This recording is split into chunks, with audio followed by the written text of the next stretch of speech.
Okay, so can someone tell me the page number, please? Page number 3.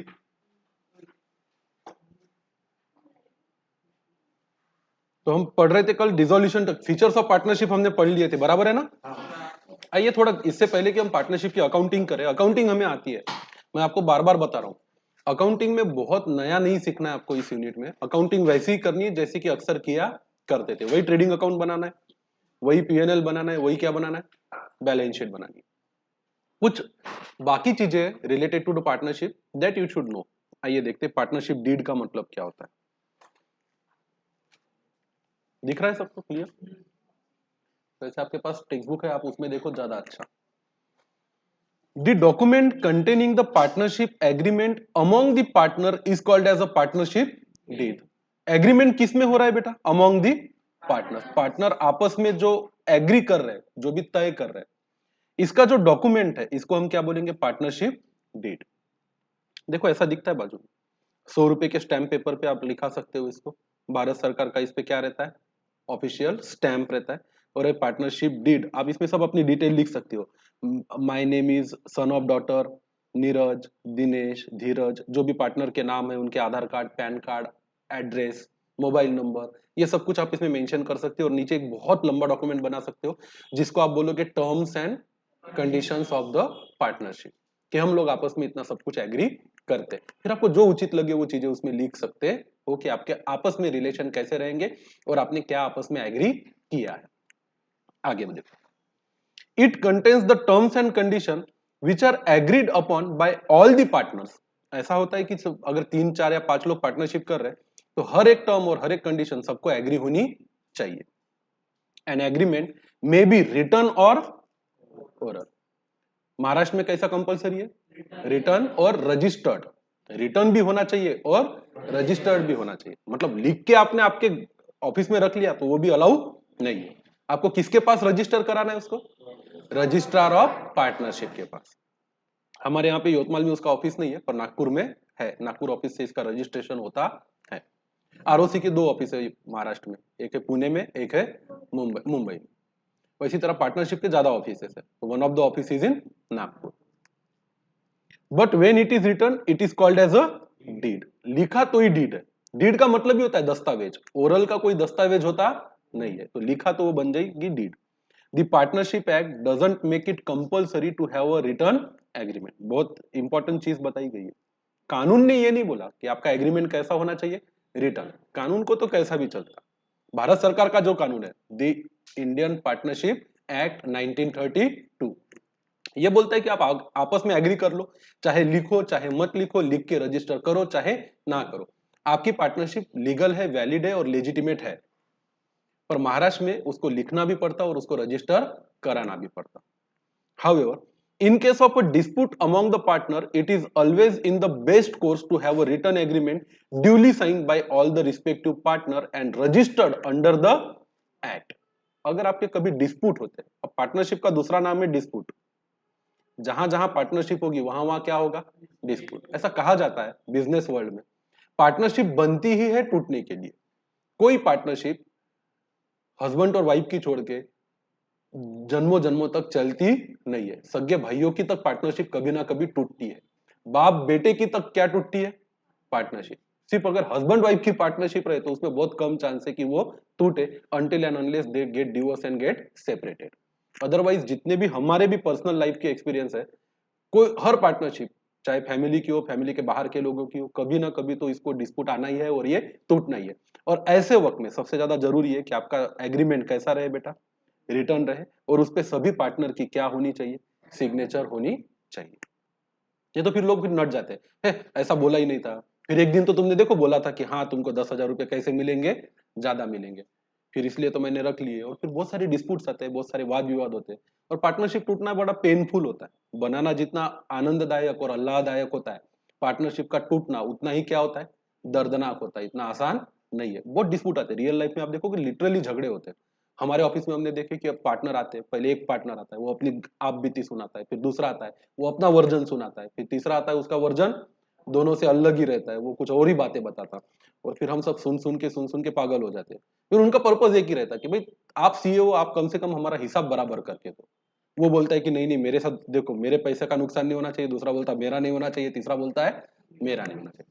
अब हिसाब उन्होंने रखे, पर उसको फाइनलाइजेशन करना कैसा, बांटना कैसा, किसका कितना, इसमें लिए एक आपस में कोई एक दूसरे की मानने को तैयार नहीं। तो ऐसे वक्त में वो एक एक्सपर्ट या कंसल्टेंट के पास जाते हैं जो तीनों के भरोसे का रहे।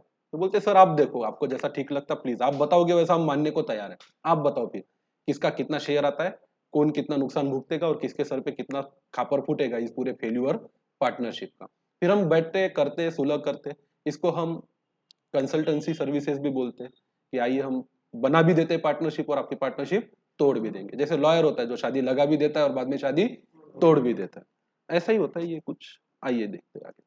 Partnership deed contains the rules and regulation framed for the internal management of a firm. It is also the of article of क्या, पार्टनरशिप। आर्टिकल ऑफ कंपनी होता है, आर्टिकल ऑफ एसोसिएशन कंपनी के केस में। वैसे ही ये जो partnership deed है ये एक प्रकार का आर्टिकल ऑफ पार्टनरशिप कहा जा सकता है।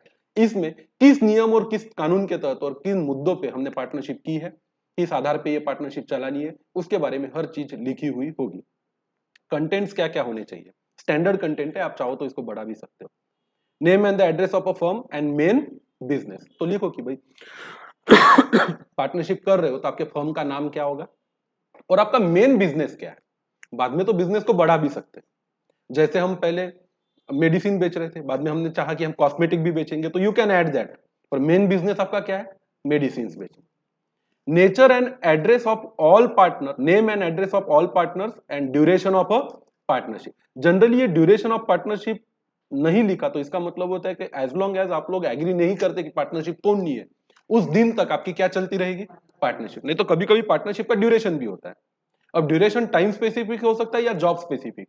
जैसे एक पार्टनरशिप में ड्यूरेशन लिखा ही नहीं है कि हम पार्टनर है और मेडिकल स्टोर चलाने का बिजनेस करेंगे, तो इसका कोई ड्यूरेशन नहीं है। ये पार्टनरशिप तब तक चलती रहेगी जब तक आप सब मिलके इसको बंद करने का राय निर्णय लेते नहीं हो।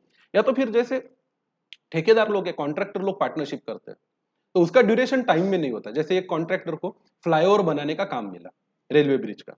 अब फ्लाईओवर बनाने के लिए उसको 10 करोड़ का काम है। अब उसकी उसकी उसकी एस्टीमेट है कि भाई 1 साल में फ्लाईओवर बन जाना चाहिए, और कभी कभी 1.5 भी लग सकते, कभी कभी 2 भी लग सकते। तो फिर उसमें ड्यूरेशन में लिखते हैं until the completion of a project. मतलब ये प्रोजेक्ट है तब तक ही अपन क्या है, पार्टनर। प्रोजेक्ट खत्म, पैसा आ गया, हिसाब खत्म, पार्टनरशिप भी ऑटोमेटिकली खत्म। या तो फिर कोई पार्टनरशिप टाइम स्पेसिफिक होती है। फॉर एग्जाम्पल इटर्निटी मॉल में या इन्फिनिटी मॉल में कोई सीजन या फेस्टिवल चल रहा है जो चलेगा 20 दिसंबर से तो 31 दिसंबर तक, 11 दिन का। तो हमने पार्टनरशिप बनाई, वहां पे एक स्टॉल लगाना है, तो हमारी पार्टनरशिप कितने दिन के लिए एग्जैक्टली, 11 दिन के लिए। 31 दिसंबर खत्म, ये पार्टनरशिप भी खत्म। फिर हिसाब हिसाब करके आप अपना नफा तोटा बांट लो और बिजनेस बंद करो, दैट यू कैन डू।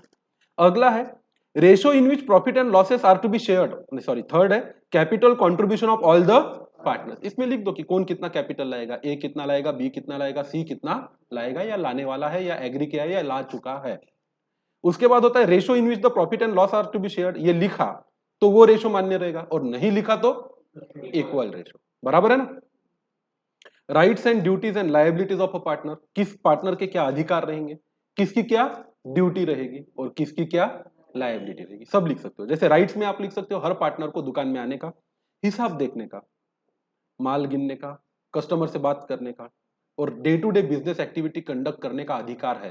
फिर इस अधिकार से दूसरे पार्टनर किसी एक पार्टनर को वंचित कर सकते नहीं है। दूसरा होता है हर किसी की एक ड्यूटी होती है, ये आप तय कर सकते हो कि गोडाउन का इंचार्ज पार्टनर ए है, शोरूम का इंचार्ज पार्टनर बी है, फैक्ट्री का इंचार्ज पार्टनर सी है। सेल सेल करने की ड्यूटी ए की और बी की रहेगी, कलेक्शन करने की ड्यूटी सी की रहेगी, अकाउंट्स देखने की ड्यूटी डी की रहेगी।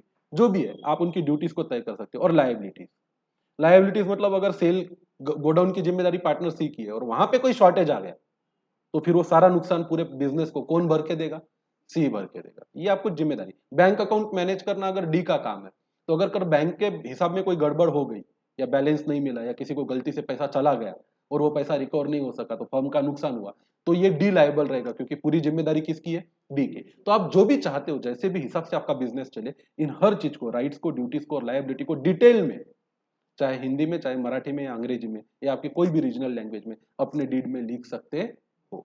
और क्या लिख सकते हो आप, provision related to the admission, retirement, death of a partner etcetera. क्या होगा अगर कल किसी नए व्यक्ति को क्या बनाना है, पार्टनर, तो वो कौन सी टर्म पे आएगा, उससे कितना पैसा कैपिटल में लिया जाएगा, कैपिटल के अलावा कोई एक्स्ट्रा पैसा उससे मांगा जाएगा या नहीं मांगा जाएगा। अगर कोई पार्टनर रिटायर होना चाहता है कि भाई नहीं होना मेरे को, मेरी उम्र हो गई, या अब मेरे से काम नहीं होता, या अब बच्चा सेटल हो गया, मेरे को काम करने की जरूरत नहीं है, आप लोग चलाओ, मैं निकला, मेरा हिसाब करके मुझे पैसे दे दो, तो फिर कैसा रहेगा, उसको कितने दिन पहले बताना पड़ेगा कि मेरे को जाना है, फिर उसका हिसाब कब करेंगे, हिसाब करने के बाद उसको पैसे कैसे देंगे, तुरंत देंगे, 1 महीने में देंगे, 6 महीने में देंगे, 1 साल में देंगे, धीरे धीरे देंगे, हर चीज उसमें मेंशन करेंगे। डेथ हो गई अगर इमीडिएटली किसी की, एक्सीडेंटल, तो ऐसे केस में क्या करेंगे, फिर उसके घर वालों को पैसे देने पड़ेंगे ना, क्योंकि आप तो मालिक थे, आपकी मौत हो गई, तो फिर आपका जो भी हिस्सा है फर्म में, आपने पैसा लगाया ना, तो वो पैसा जो आपका कैपिटल है वो तो बिजनेस के लिए क्या है, लायबिलिटी, आप तो रहे नहीं, तो वो कैपिटल किसको वापस किया जाएगा, आपके घर वालों को। तो सिंपल है, जब बिजनेस में कैपिटल डालता है पार्टनर, तो एंट्री होती है कैश अकाउंट को डेबिट और कैपिटल अकाउंट को क्रेडिट। जब वो मर जाता है तो उसके घर वालों को पैसा दे दिया जाता है, कैपिटल को डेबिट और कैश को क्रेडिट करके। तो वो हिसाब कैसा किया जाएगा इन केस ऑफ डेथ, इसकी भी पूरी परिभाषा आप अपने डीड में करके रख सकते हो। Rate of interest on capital, ये हो सकता है कि कुछ पार्टनर बोले कि मेरे कैपिटल पे मुझे क्या चाहिए, इंटरेस्ट, वो तो प्रोप्राइटर के केस में भी था, तो पार्टनरशिप के केस में हो सकता है। इसका रेट आप चाहो तो तय कर सकते हो, और ड्राइंग पे अगर इंटरेस्ट लगाना है तो उसका रेट भी क्या कर सकते हो, तय कर सकते हो। Salaries, commission etcetera payable to any partner. अब पार्टनर को तो वैसे क्या मिलता है, शेयर इन प्रॉफिट मिलता है, पार्टनर को तो क्या मिलता है, शेयर इन प्रॉफिट।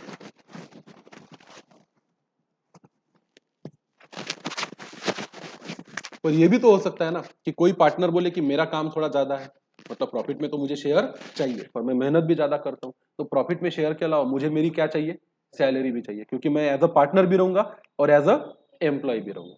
तो अगर उसको सैलरी आप कैश में दे रहे हो तो एंट्री पास करो, सैलरी एक्सपेंस को डेबिट और कैश को क्रेडिट। अगर वो कैश नहीं विड्रॉ कर रहा तो जाहिर सी बात है उसका क्या बढ़ेगा बिजनेस में, कैपिटल, तो फिर सैलरी एक्सपेंस को डेबिट और पार्टनर को पेएबल है तो पार्टनर के कैपिटल को क्रेडिट। वैसे ही कोई पार्टनर एक्स्ट्रा काम कर सकता है तो उसको फर्म, बिजनेस क्या दे सकती है, कमीशन। कैश में पे किया तो कमीशन एक्सपेंस को डेबिट और कैश को क्रेडिट, और अगर पेएबल है तो कमीशन एक्सपेंस को डेबिट और पार्टनर के कैपिटल अकाउंट को क्रेडिट।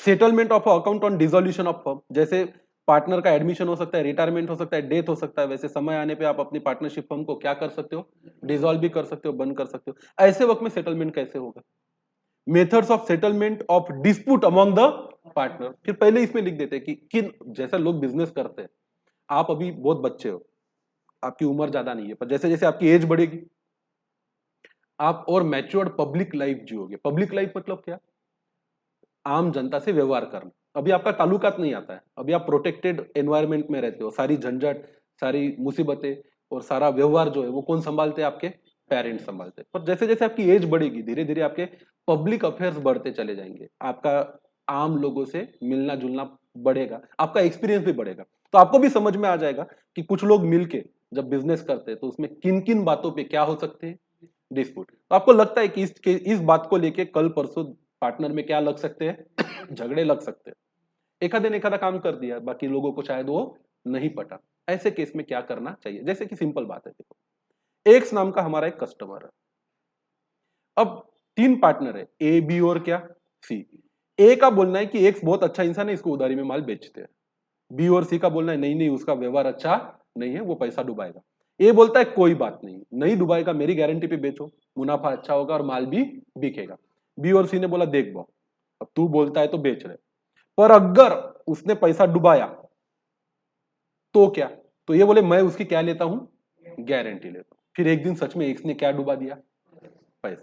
फिर ये क्या बोला, हो पर ऐसा तो फिर बहुत लोगों ने पैसा डुबाया अपना, वाई ने भी डुबाया, जेड ने भी डुबाया, पी ने भी डुबाया, क्यू ने भी डुबाया और आर ने भी डुबाया, उसका भी नुकसान मेरे से ही ले लो। अब पार्टी जैसी पार्टी थी, हम कई लोगों को उधार देते, अब मेरे बोलने पे आपने किसको उधार दिया, एक्स को, ऐसा नहीं।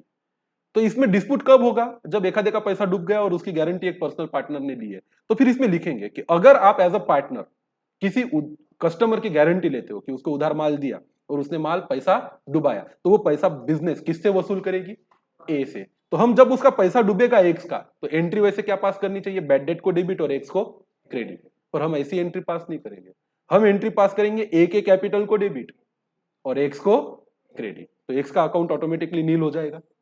पर बैड डेट को डेबिट नहीं होगा, किसको डेबिट होगा? ए के कैपिटल को, क्योंकि वो सारा जिम्मेदारी अब किसका है? ए का है, क्योंकि ऐसा एग्री हुआ था। तो इन चीजों को लेके डिस्प्यूट हो सकते हैं, और अगर ऐसे डिस्प्यूट कभी आए तो उसको कैसे सेटल करेंगे, इसके बारे में भी सोच समझ के पहले ही क्या कर लो, आप अपने डीड में लिख लो। अगला होता है any other matter relating to the conduct of a business. इसके अलावा भी बिजनेस चलाने के दृष्टिकोण से आपको जो चीजें जरूरी लगती है वो चीजें आप उसमें लिख सकते हो, और उसके नीचे सब लोग क्या करो, साइन करो कि ये हमारे बायलॉज है, ये हमारा आर्टिकल है, या ये हमारा रूल है, जिसके हिसाब से हमारी क्या चलेगी, पार्टनरशिप चलेगी। Get got my point. अगला है इंपॉर्टेंस क्या है पार्टनरशिप डीड का, क्यों पार्टनरशिप का बिजनेस करने से पहले ऐसी डीड बना लेनी चाहिए।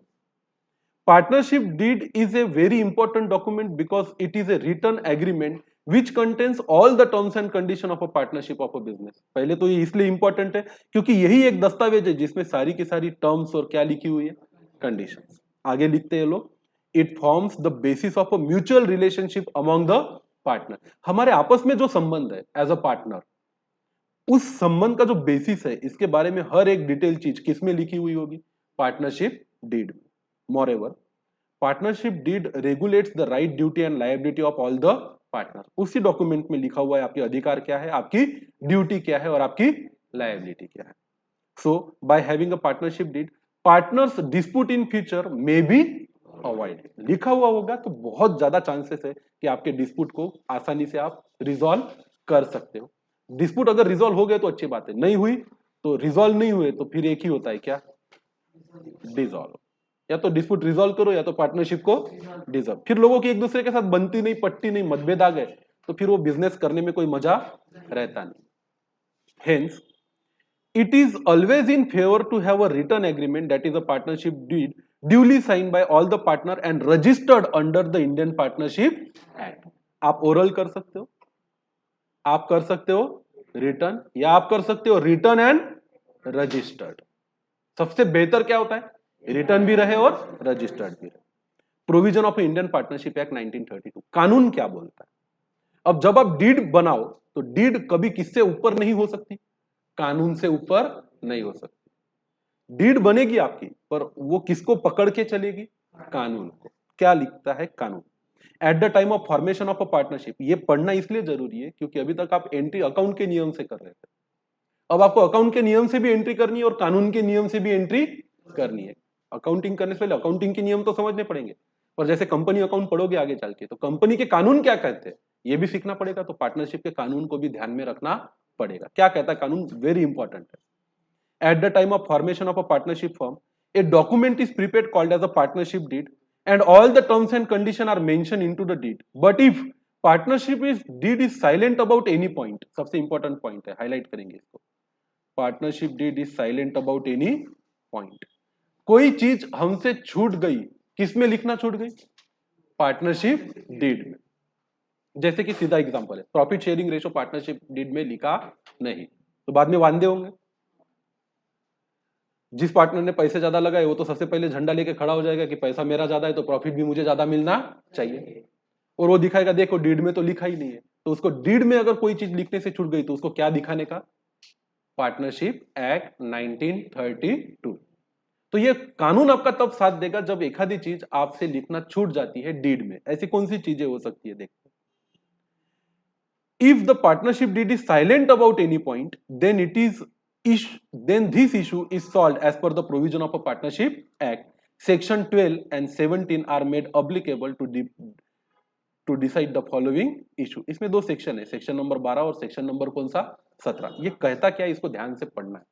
पहला है डिस्ट्रीब्यूशन ऑफ प्रॉफिट। इसके बारे में कानून ने सीधा बोला है कि पहले या तो आप तय कर लो, अगर आपने तय नहीं किया तो कानून कहता है कि प्रॉफिट कैसा रहेगा आपका, equal. If the partnership deed is silent about the profit sharing ratio, partnership deed में लिखा नहीं है क्या, profit sharing ratio, then the profit and losses are distributed among the partner in कौन सा रेशो, इक्वल रेशो। इसको हाईलाइट करेंगे और इसको याद भी रखें। इक्वल कब पर, जब आपने तय किया नहीं है। दूसरा बोलता है इंटरेस्ट ऑन ड्रॉइंग। अब सुनो, अगर पार्टनर या प्रोप्राइटर बिजनेस से क्या करता है, ड्राइंग, तो बिजनेस उस पे क्या ले सकता है, इंटरेस्ट। ये जो ड्राइंग है सॉरी, ये जो इंटरेस्ट है ड्राइंग पे, ये बिजनेस के लिए एक्सपेंस है कि इनकम है? इनकम है। तो आमतौर पे प्रोप्राइटर के केस में एंट्री क्या पास करते थे अपन?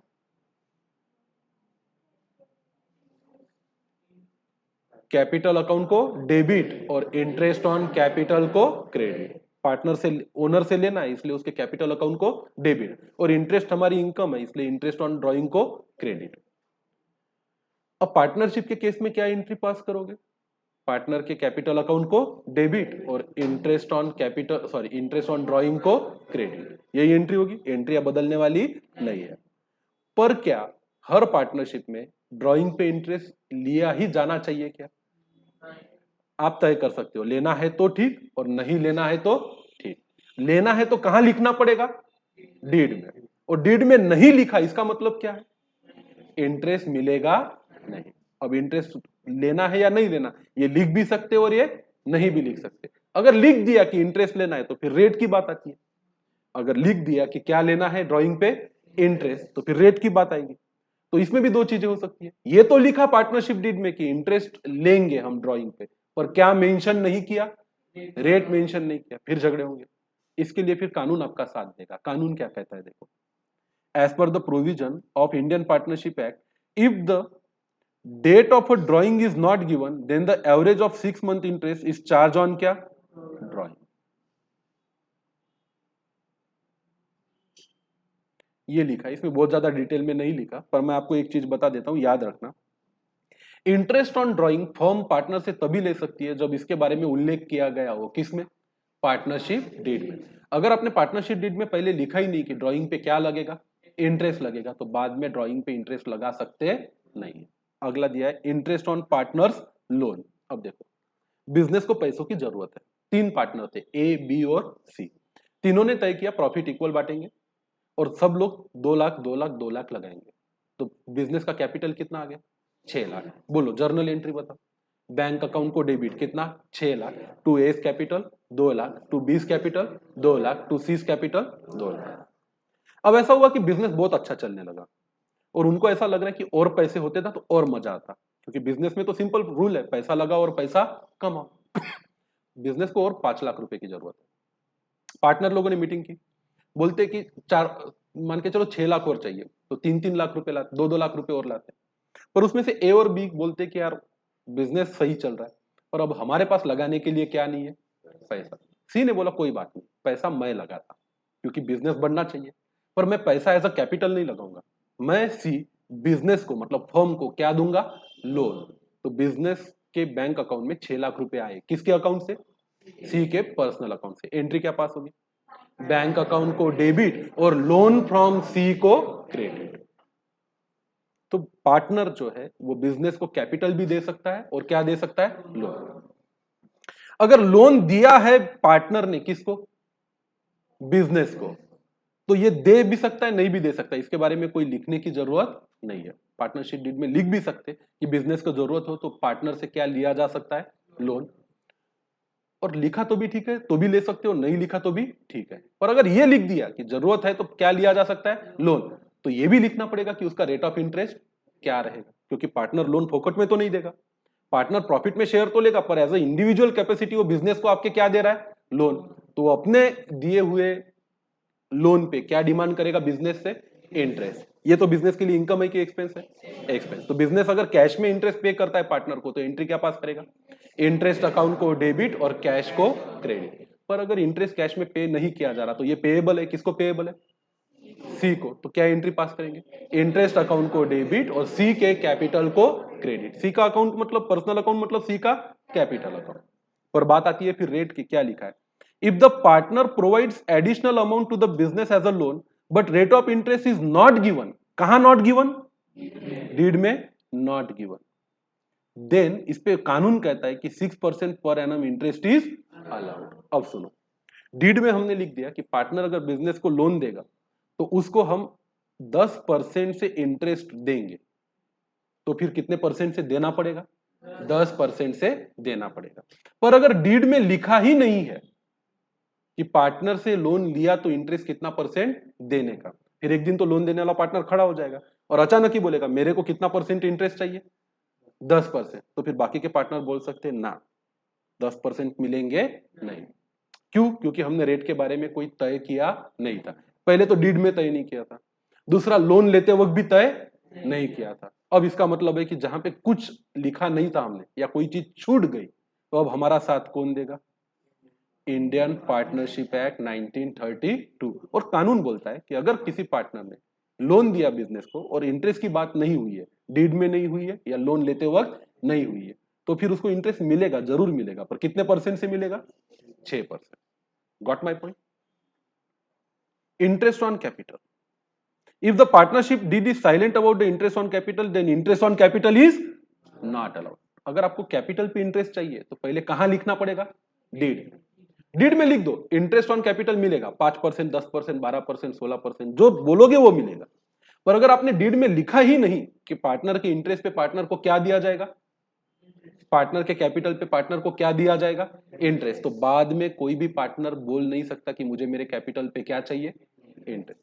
मिलेगा, पर अगर आपने तय किया और डीड में लिखा तो ही मिलेगा, और अगर डीड में नहीं लिखा, आपने तय नहीं किया, तो बिल्कुल किसी भी सूरत में आपके कैपिटल पे आपको क्या नहीं मिलेगा?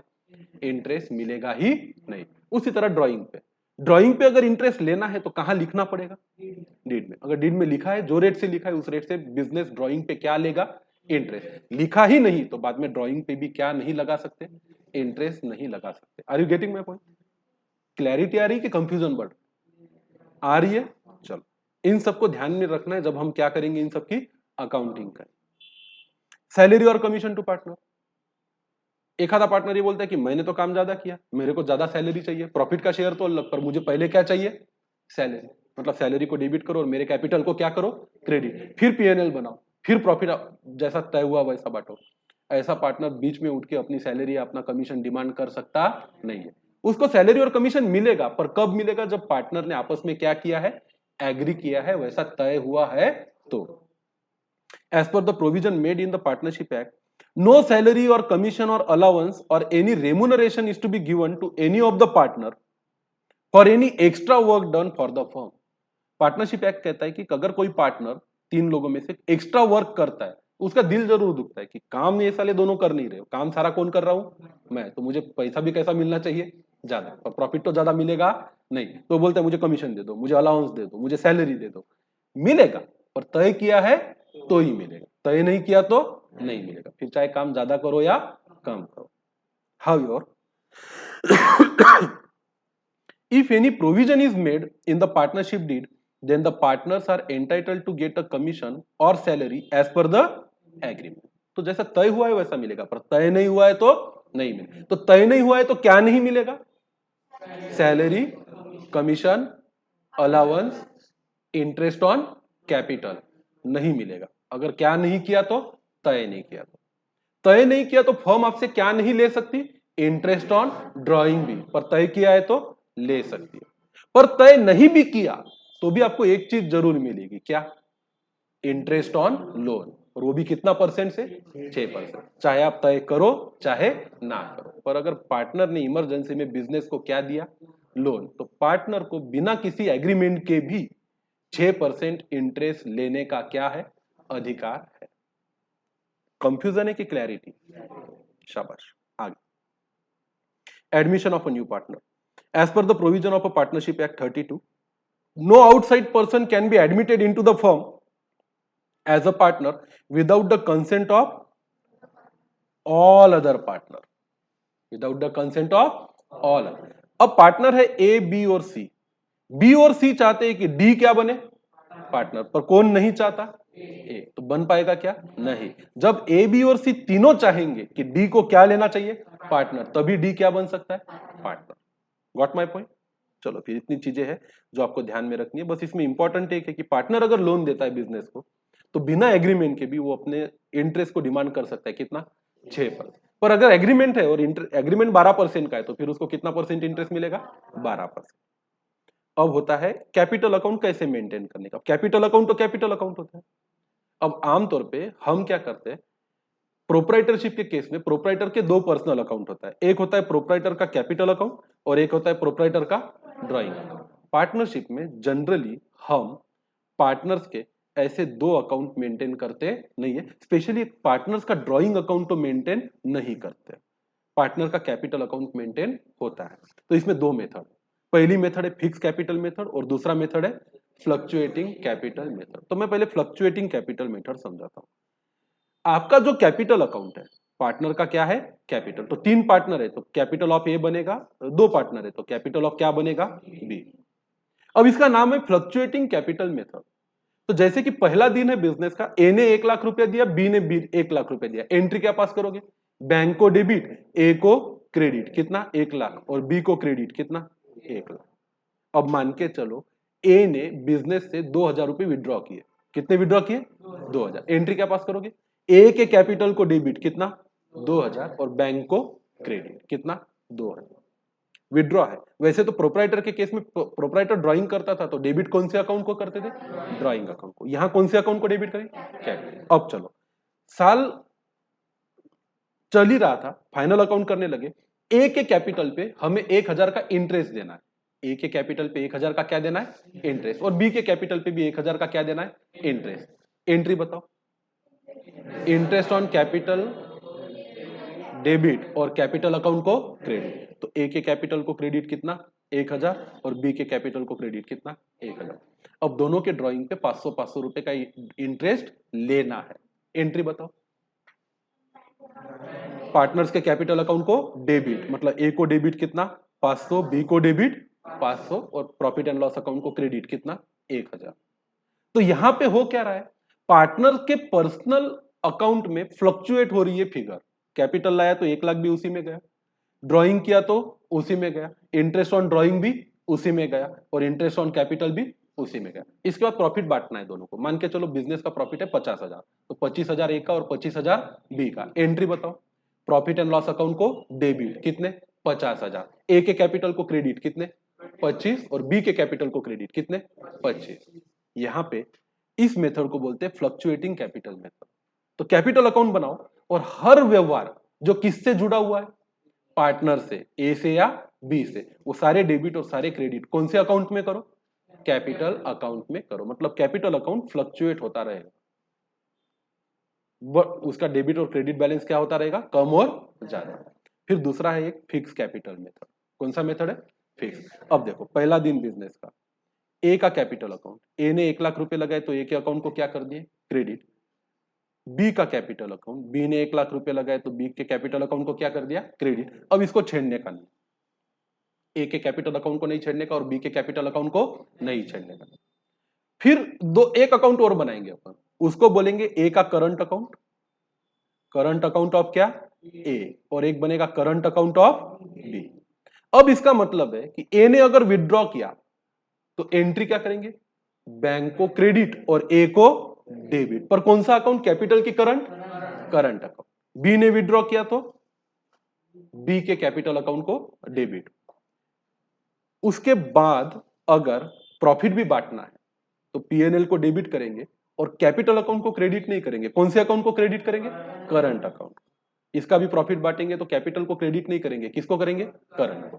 इस मेथड को कौन सी मेथड बोली जाती है, फिक्स मेथड, जिसमें जो कैपिटल है उनका वो कैसा रहता है फिक्स, और बाकी सारी एडजस्टमेंट एंट्री कौन से अकाउंट में की जाती है, करंट। तो बैलेंस शीट जब बनेगी तो कैसा दिख सकता है, तो हो सकता है आपकी जब बैलेंस शीट बने तो ऐसा दिखे। अब कैपिटल अकाउंट में तो बाय डिफॉल्ट कौन सा बैलेंस रहेगा, क्रेडिट बैलेंस। अरे भाई कैपिटल अकाउंट में तो बाय डिफॉल्ट कौन सा बैलेंस रहेगा, क्रेडिट। तो यहाँ पे बनेगा कैपिटल अकाउंट बैलेंस शीट में ए का और किसका, बी का।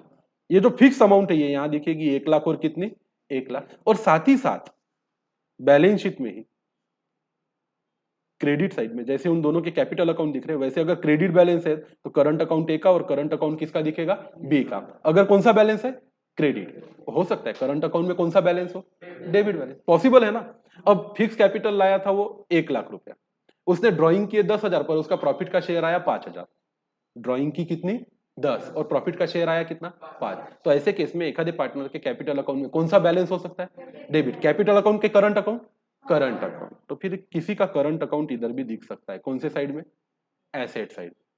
करंट अकाउंट में आइदर हो सकता है डेबिट बैलेंस और हो सकता है क्रेडिट बैलेंस। ये भी हो सकता है कि एक पार्टनर के करंट अकाउंट में डेबिट बैलेंस है और दूसरे पार्टनर के करंट अकाउंट में क्रेडिट बैलेंस। तो जो बैलेंस रहेगा उस साइड में दिखाएंगे, डेबिट बैलेंस रहा तो एसेट साइड में और क्रेडिट बैलेंस रहा तो लायबिलिटी साइड। तो ये कौन सी मेथड है फिर, जहां पे मेन ओरिजिनल कैपिटल जो रहता है वो अकाउंट को बार बार छेड़ा जाता नहीं है, उस अकाउंट को भी छेड़ा जाता है फिक्स कैपिटल मेथड में। अगर पार्टनर ने क्या इंट्रोड्यूस किया, एडिशनल कैपिटल। बीच में एक पार्टनर ए ने 50,000 ज्यादा लाया एज अ कैपिटल, तो एंट्री क्या पास करेंगे, बैंक को डेबिट और ए के कैपिटल को क्रेडिट। और ये कौन से अकाउंट में जाएगा, फिर कैपिटल में, इसको करंट में डालने का नहीं। Are you getting my point? पक्का? चलो, इसके बारे में लिखा हुआ है जो मैंने अभी आपको बताया। कौन सी मेथड है ये, fix capital method. In this method the amount of capital of a partner remain the same at the end of a financial year. आमतौर पे अगर एडिशनल कैपिटल नहीं लाता पार्टनर, तो जो ओपनिंग कैपिटल है वही साल के एंड में क्या रहेगा, उसका कैपिटल रहेगा। देयर इज नो एडिशन और subtraction from the capital during the year.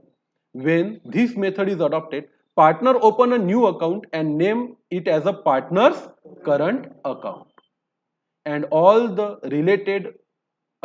entries related to capital adjustment are solved through कौन सा account, current account. For example, drawing की तो कौन से अकाउंट में डालने का, करंट अकाउंट में। इंटरेस्ट ऑन ड्राइंग है तो कहां डालने का, करंट। इंटरेस्ट ऑन कैपिटल है तो कहां डालने का, करंट। पार्टनर की सैलरी भी है तो कहां डालने की, करंट। कमीशन मिला पार्टनर को तो भी करंट। ब्रोकरेज दिया पार्टनर को तो भी करंट। शेयर ऑफ प्रॉफिट और लॉसेस भी करंट।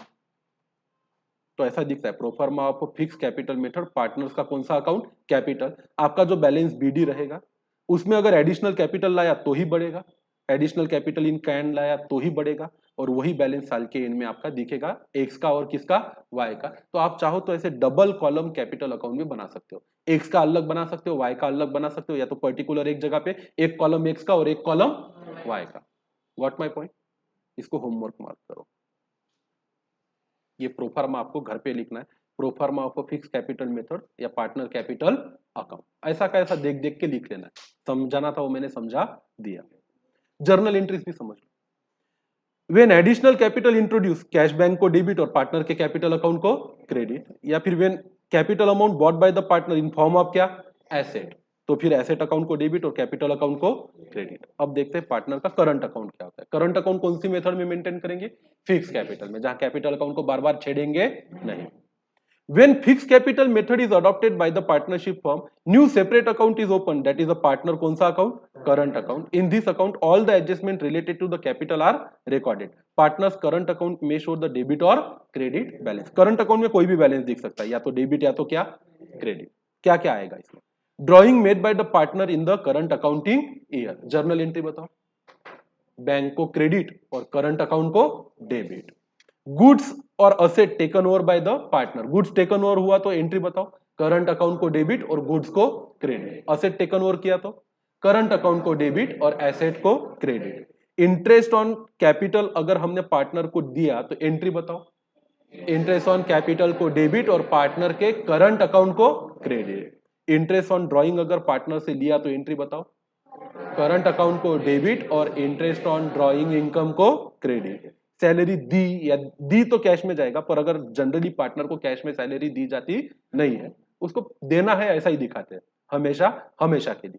तो सैलरी अगर पार्टनर को पेएबल है तो एंट्री, सैलरी को डेबिट और पार्टनर के करंट अकाउंट को क्रेडिट। उसी तरह कमीशन के लिए अगर प्रॉफिट और लॉस का डिस्ट्रीब्यूशन भी करना है और करंट अकाउंट मेंटेन किया है तो एंट्री, पीएनएल को डेबिट और करंट अकाउंट को क्रेडिट। अगर क्या है, प्रॉफिट है, और लॉस है तो करंट अकाउंट को डेबिट और पीएनएल को क्रेडिट।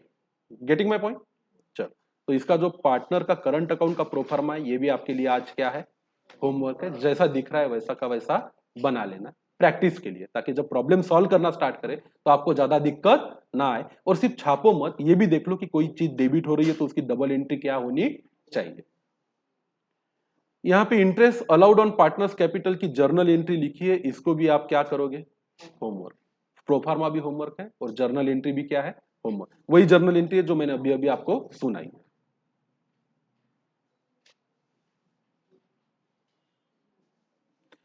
अच्छा, एक है effect in profit and loss account. अगर पार्टनर से जुड़े हुए ट्रांजैक्शन करने हैं तो प्रॉफिट एंड लॉस अकाउंट पे इंटरेस्ट ऑन कैपिटल बिजनेस के लिए खर्चा है तो पीएनएल को क्या होगा, डेबिट, और पार्टनर के करंट या कैपिटल अकाउंट को क्या होगा, क्रेडिट।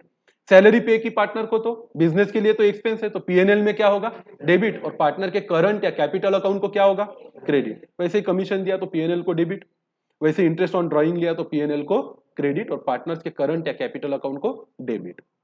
अब ये फ्लक्चुएटिंग कैपिटल मेथड, फिर यहाँ पे दो अकाउंट बनाने की जरूरत नहीं है, इसको होने दो फ्लक्चुएट, तो इसका भी फॉर्मेट है, इसको भी क्या मार्क करोगे आप, होमवर्क। इसमें सब आ गया, फिर इसमें कैपिटल का अमाउंट जो है वो फिक्स रहेगा नहीं, सारी एडजस्टमेंट, चाहे ड्राइंग हो, इंटरेस्ट ऑन ड्राइंग हो, इंटरेस्ट ऑन लोन हो, सैलरी पेएबल हो, कमीशन पेएबल हो, एवरीथिंग, एडिशनल कैपिटल हो, ड्राइंग्स इन काइंड्स हो, एडिशनल कैपिटल इन काइंड्स हो, या असेट हो या गुड्स हो, everything will be recorded in the partners capital account. फिर यहाँ करंट अकाउंट मेंटेन करने की जरूरत नहीं है, प्रॉफिट लॉस भी बांट के कहाँ जाएगा, सीधा के सीधा कैपिटल अकाउंट में। तो आपको 3 होमवर्क दिए मैंने, क्या बनाना, partner fix capital account, partners current account, और पार्टनर का कैपिटल अकाउंट अंडर कौन सी मेथड, फ्लक्चुएटिंग कैपिटल मेथड, और साथ में आपको करंट अकाउंट में पास की जाने वाली जर्नल एंट्रीज थी। इसके कुछ एग्जांपल दिए आपको, इसको आप फॉर्मेट के साथ क्या करोगे, होमवर्क खुद ही पढ़ोगे, खुद ही पार्टनर का कैपिटल अकाउंट और क्या बनाओगे, करंट अकाउंट करके लाओ, कल मैं समझा दूंगा, मुझे नहीं लगता कि आपको समझ में नहीं आएगी। और पार्टनर का कैपिटल अकाउंट बनाना है जिसमें ये दोनों अकाउंट को मिक्स करके एक अकाउंट बनाना है, कौन से मेथड के अंदर, फ्लक्चुएटिंग कैपिटल मेथड के अंदर। कुछ नहीं है, सीधा सीधा दिया है, ओपनिंग बैलेंस दिया होगा, क्या डेबिट होगा और क्या क्रेडिट होगा, पढ़ना है करना है, इससे आपका कॉन्सेप्ट भी क्या होगा, क्लियर होगा। मैं कल लूंगा इसको, पर मैं चाहता हूं कि आप खुद होके इसको पढ़ो और करो। सिर्फ ये कि आपने कॉपी किया या सच में किया है मुझे समझने में ज्यादा देर लगेगी नहीं, क्योंकि खुद से करोगे तो जिस सीक्वेंस में क्वेश्चन में क्या दिया है, फिगर्स दी है, उसी सीक्वेंस में अकाउंट में आपकी क्या आएगी, एंट्री, और कॉपी करोगे तो ऊपर का नीचे और नीचे का ऊपर दिखेगा। तो ये बात समझने में बिल्कुल बिल्कुल समय नहीं लगेगा कि देख देख के सिर्फ मेरे समाधान के लिए आपने कॉपी किया है या सच में इसको क्या किया है, सॉल्व। इससे पहले पकड़ा हूं मैं आप लोगों की ये स्मार्टनेस, अरे बाबा कॉपी की स्मार्टनेस पकड़ने में मेरे को समय लगता है क्या, नहीं, आपने फाइनल अकाउंट में भी कॉपी की है, देखो जिनको पता है उन लोगों को याद आ रहा होगा, पर ऐसा करो मत। ठीक है, एक क्वेश्चन मैं आपको आज दे रहा हूं, फिर कल से हम प्रैक्टिकल क्वेश्चन लेना क्या कर देंगे, स्टार्ट कर देंगे। टेक्स्ट बुक पहले खत्म करेंगे और फिर वर्कशीट स्टार्ट करेंगे। ठीक है, फिर आज के लिए इतना काफी।